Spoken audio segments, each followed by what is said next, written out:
We've got an amazing guest in next. This is Cesar Milan. Good to see you, Cesar. Thank you. Cesar lives out in Los Angeles, and he's got. You'll see his program on various satellite TV stations. Geo Wild from next April is his new series, and he's known as the Dog Whisperer.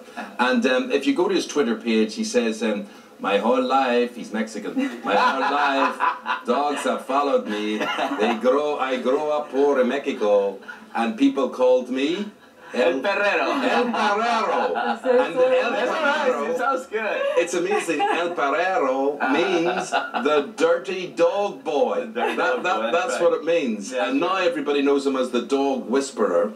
So what do you actually think you had this gift? Why were dogs following you? Had you food in your pocket or something? Or no, I was poor. I couldn't afford to have food in my pocket.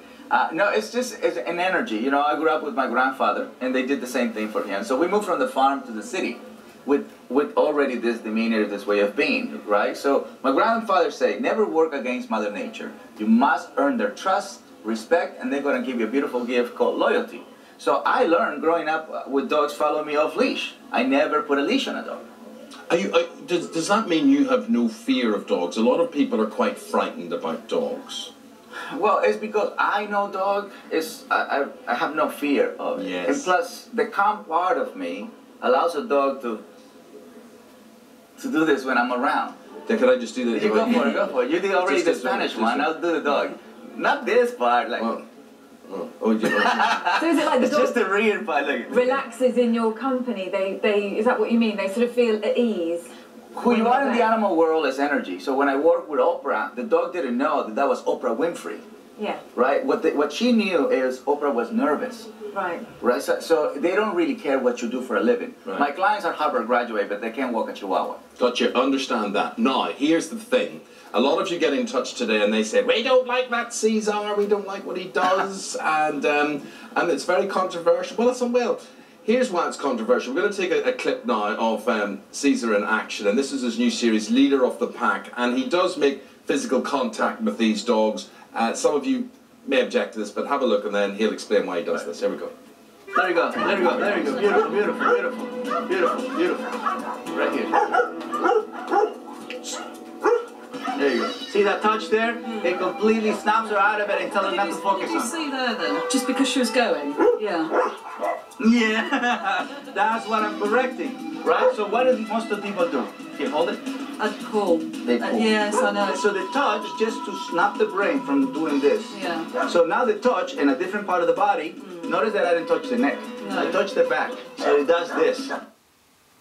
Right, you explained why that should be there, but still people will see a kick to that dog's ribs. Well, they interpret it as a kick. I'm just touching a part of the body where I can get the reaction of snap out of it. Because most of the time what people do is just pull the dog and start screaming, stop it! And the intention of a dog is really what I'm trying to remove the dog from. The dog wants to harm. The reason why this breed gets in trouble is because people don't know how to snap the breed out of it. Yes. Right? So this is a fighting breed. Her intention was to attack. Well, you see, particularly in this country, I don't know what it's like in the States, I'm sure it's the same, there are a lot of headlines about dogs being groomed to fight each other, and there's a lot of bad people involved in these things, and they're cruel to their dogs, Yes. and they get their dogs in that state. So it's one thing you having that technique, but then does that show people, you are the dog whisperer, but people who are just dog abusers, who may take that as, yeah, it's okay to beat or kick a dog or whatever, that's the danger, isn't it? That's why I bring the seminar, right? Because I want to teach people You're on tour with this seminar, That's right? correct. That technique without the fundamentals is not healthy.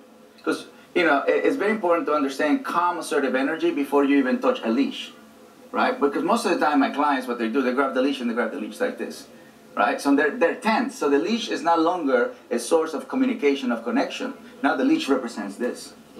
So as soon as the dog sees the leash, he gets excited, he gets anxious, and then the human gets tense. So that's how the dog goes into a dog fight. Lovely. Charlotte? Yeah, what I wondered about the use about things like the electronic collars and the spike collars. Under what circumstances would you use those? Because I find that distressing. Right. It's for people that have, for example, arthritis in their hands. You know, just a regular leash, even a halty, you know, a gentle leader or a harness, it won't work for them. Yes. You and this just sends the signal. This just gives them a sense of they can control their Rottweiler. So listen, this tour that you're doing. So what? Do thousands of people turn up and you hold court? You're up there like the great preacher. Is that what it's a 2-hour seminar, right? Seminar. It's really about understanding the fundamentals, who you are in the animal world as energy, and really understanding calmness, more important than technique. Lovely. Well, thank you very much. Just my friend, finally, do your techniques work on TV presenters? I mean, I have a few people I need to keep in line. You've already patted me on the back today. Don't give him any ideas. Cesar, great talking to you. He's the man. Let us know what you think of what he does. And here's Isabel with the weather.